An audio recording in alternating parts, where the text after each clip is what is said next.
and welcome to our panel about mental health and education. I'm Awen Williams. I'm here with Jacob. And just brief background on me. Background on me. I'm currently still a student at university at Bath University in the UK. I'm not a qualified psychologist in any way, but I've been studying it for 6 years. And mental health education is something I've been looking into. The background of my studies for quite a while since I was secondary school. It's something I wrote an essay about and I've continued to look into in my own time since then because it really interests me, and it's something I say very, very passionate about personally. I'm Jacob Padget. I'm a PhD candidate in the area of mental health and how event portfolios can be used to improve mental well-being. I've been interested in mental health for a number of years. I've worked with various charities and not-for-profits which have focused on mental health, and that's increased my interest. In this presentation, I'm going to cover how the learning environment impacts upon the student. And I believe Awen is going to focus on the teaching side of the equation. I am indeed, and let's just get right into it. So, like Jacob said, I will be looking into. First of all, as we both work with Tianmei World Academy, so something we're really important is prioritizing psychology and education and processing them together, because they do go together, I think, more than a lot of people expect them to. So we wanted to assess how the learning environment impacts the mental well-being of students directly, because the environment is very, very important and is often ignored, and it can have a big impact on all parts of your life, but learning in particular. And as teaching, me in particularly, I've been looking at how teaching can hopefully be conducted in an ethical way to minimize this. Also, Jacob's side is looking more at students. We're kind of looking at it the other way around. We're like how students need it to be changed to help minimize it.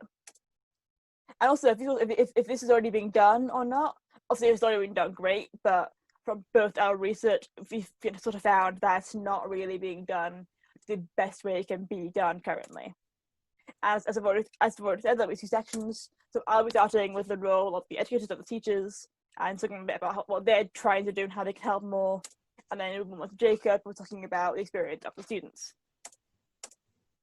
So, educators, do we know that teachers can actually help mental health of students? It seems likely, it makes a lot of sense.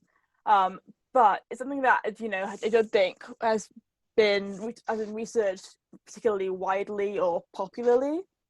And obviously, like, it's a big question as well of, should we be giving it up to teachers, or would it be better to hire mental health professionals, psychologists, psychiatrists, to do it instead in schools, kind of like nurses? And that's like a good idea in theory. I would say it's not really sustainable. I don't think there's enough people in that kind of work to put them in each and every single school. And I think even on top of that, they're usually expensive. Even in the UK, most psychological help isn't on the NHS. It's pay for it. So that's obviously an issue in and of itself, money-wise, with funding for schools and stuff.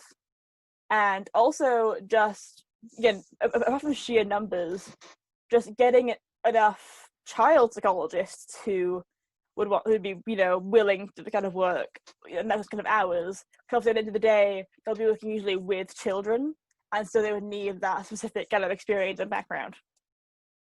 So there are several articles research into this that I found, but I'll be focusing on just 2 today. The first of which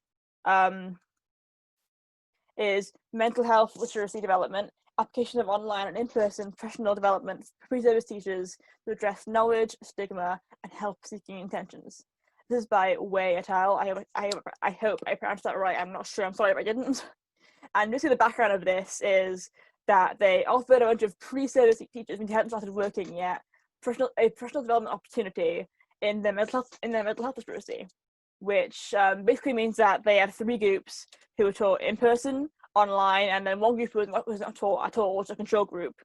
If you don't know what that is, basically it's a group that you compare in a bit of research, you compare your results to from the 1 or 2 whatever experimental groups.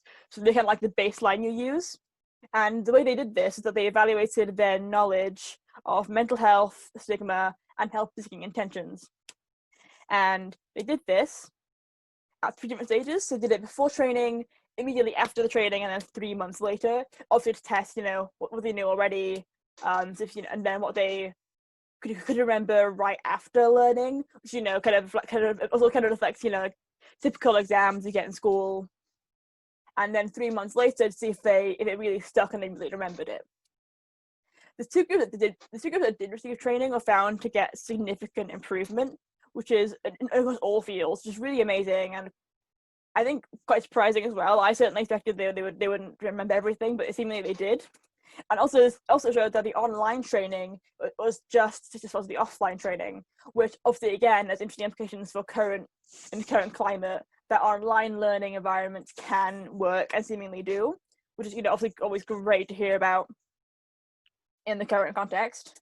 However, there was no data gathered post-service or post they began teaching, and I could see that if I could find the document, which obviously is its own issue, in that what we know they remember the information, we don't know that it helped at all in the actual classroom, which is very, very disappointing and very sad. I hope I think it's quite a recent, if I remember right, I think it's quite a recent piece of research, so I do hope they follow it up with that eventually. I'm not really sure if they will, and I can't promise that they will. And then the second piece of information, second piece of research was looking into physical education and mental health, specifically with kids, so very, very young kids, and primary school kids, so under the age of 11, 12, people who live in different parts of the world. I think the article is called "Can Physical Education Improve the Mental Health of Children? The Look Study Cluster Randomizer Controlled Trial" by Olive et al. This tested over 800 students across 29 schools, and assigned half of them to a 4-year program run by a specialist, while the other half served as, again, the control group, the baseline to look at with data. And they looked for the mental health indicators they looked at controlled for was depression, body image, and stress.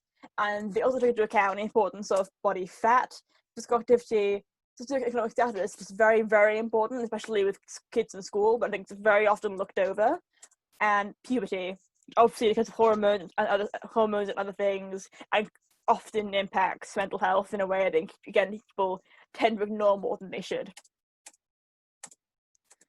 So what did they find? They found that the results are very positive. There's a lot of improvements in these things within the first year. So body satisfaction and depression have both decreased in the test group.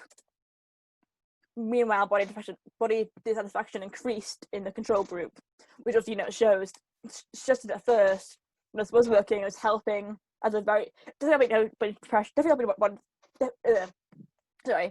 helping body dissatisfaction improve at quite a significant rate. See a difference between decreasing and increasing between the both groups, and depression as lesser of that, but still a decent improvement. However, these results did not sustain over time. So depression symptoms actually increased over time in both groups, regardless of the training, and specifically within girls, increased quite a bit. However, they did see some positive impacts overall in girls' body image and boys' depressive symptoms, but these results are just not enough to suggest that such an intensive course is worth it. Although it's hard to tell, just looking at the base data, whether or not, or what those results were. It could very well be that they were just, looking at it in the wrong way. Maybe physical education doesn't have mental health as it should, and maybe there's issues with, the overall idea of doing it, the approach of it.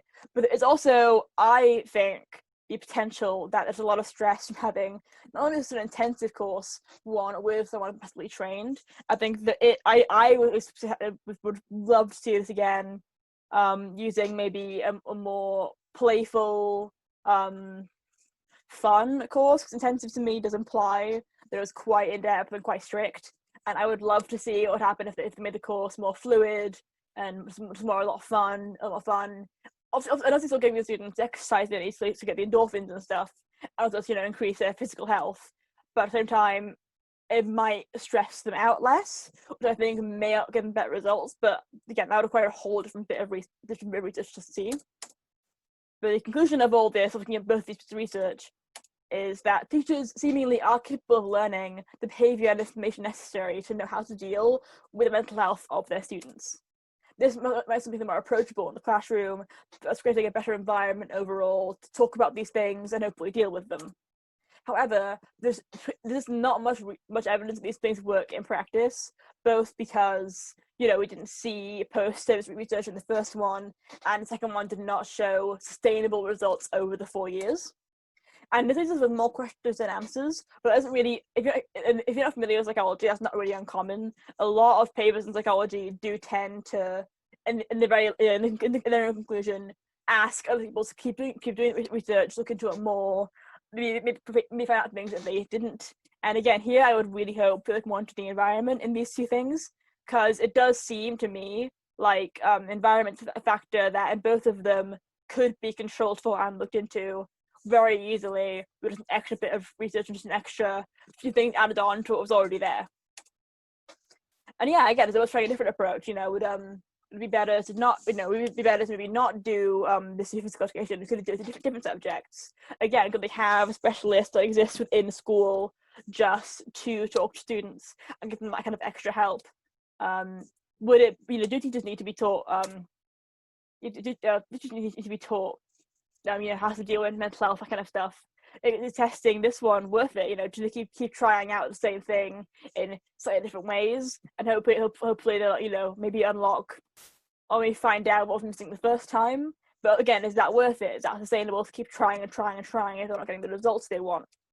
And again, it is maybe an issue to be left outside of the classroom entirely. Is it maybe not suitable to keep us in the classroom? Again, should it be dealt with in schools at all?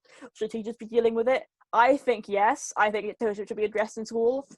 But if there is entirely the possibility that research could suggest otherwise, although I highly, highly doubt it. I'm going to focus on the student side of the equation now, and what students can do to improve their environment, their learning environment, and how that in turn can improve their mental well-being. So it has been found that the learning environment impacts upon the mental well-being of students in a number of ways, and I'm going to get into this during this presentation. For the purpose of this presentation, I just want to cover the fact that it has been considered, and a lot of research has been done considering that a working environment is effectively a learning environment. We're always learning within our environment at work. So we're learning new skills, we're gaining experience, and all of that. So for the purpose of this presentation, I'm going to be considering them to be very closely linked. So the first thing I want to talk about is lighting.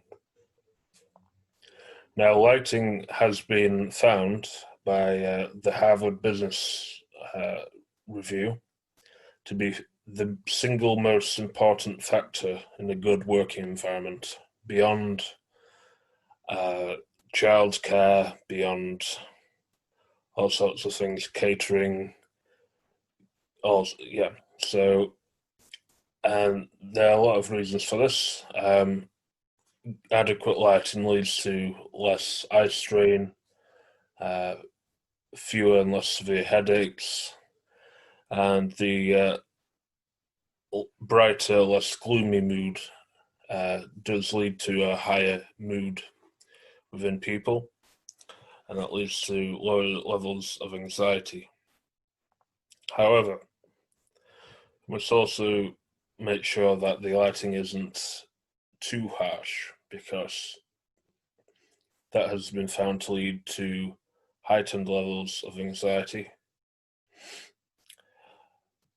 And we should also consider the natural light, or what is referred to as daylighting. It's been found that if light is natural light coming through a window or wherever, that it is more effective than artificial light. So lighting, as simple as it is something which we can consider when thinking about our learning environment and our mood and how we feel, and it's likely to impact upon how we work, how intensely we work, and for how long we're able to maintain our concentration. So that's something simple that we can change in our own life and our own learning environment right away. So something which we may have slightly less influence over, but it's important to think about anyway, is the organizational structure of a course, of a university, or an organization. Because if we consider the learning environment and the communication between students and others within the organization, that is a very important factor to consider when thinking about the mental health of students. There have been some studies, particularly into PhD students, and it's been found that mental health is an issue, and one of the problems with it is remote learning and not maintaining good communication with the with staff within the university. So this is something which we can take outside of the university and think about in terms of how well we communicate with people within our organization, and obviously it leads to better understanding, less anxiety, all of that sort of thing. But it's also something to consider with COVID, as it's now taking place, and most of us are learning from home. So when we consider that, it's important to think about whether we're communicating with people enough and whether we understand what's required of us. And this is an important part of our working environment and how it can impact upon our mental health. So something else within our working environment is social media. Obviously, if we're working from a computer or any form of technology these days, it's connected to social media, and a common distraction whilst we're trying to work is there'll be a notification from Facebook, Twitter, whatever, telling us something, or it may be something completely frivolous, but it does distract us, and that can lead us to being less productive. But perhaps more importantly, it's been found that social media leads to poorer health in people who use it excessively, poorer mental health. It's found to lead to greater incidences of anxiety, and it has also been found to exacerbate existing mental health problems. So perhaps a good tip to take on board is, whilst you're working, turn off the notifications from Facebook, from Twitter, and that will not only help you to be more productive, but it will also help your mental well-being in general. Okay, as we're in pandemic, and that's what everyone is talking about. I thought I would cover this as well. Obviously, the problem of loneliness and social isolation has become a more of a problem for students in recent times. Yeah, so it's been found that students are more likely to contract COVID-19 from other people that are their age group. And if you consider that people live within a student accommodation where a lot of students are living closely together or in the same flat, this can be a serious issue. And it also leads to a lot of self-isolation due to COVID symptoms or coming into contact with people with COVID, or indeed lockdown. And this can lead to loneliness, isolation, and all of the things which that leads to, such as anxiety, depression, self-harm, addiction. So, yeah, it's an important factor to think about, and think about whilst we're working from home during COVID, that communicating with people either through the phone or social media when we're not working can impact upon our mental health, which in effect impacts upon our learning outcomes.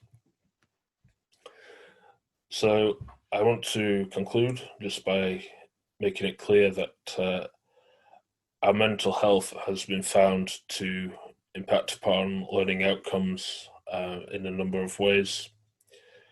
People suffering from heightened anxiety, depression, and all of that tend to experience lesser learning outcomes, and whereas people who are experiencing greater mental well-being tend to do better, not only at work but also in education.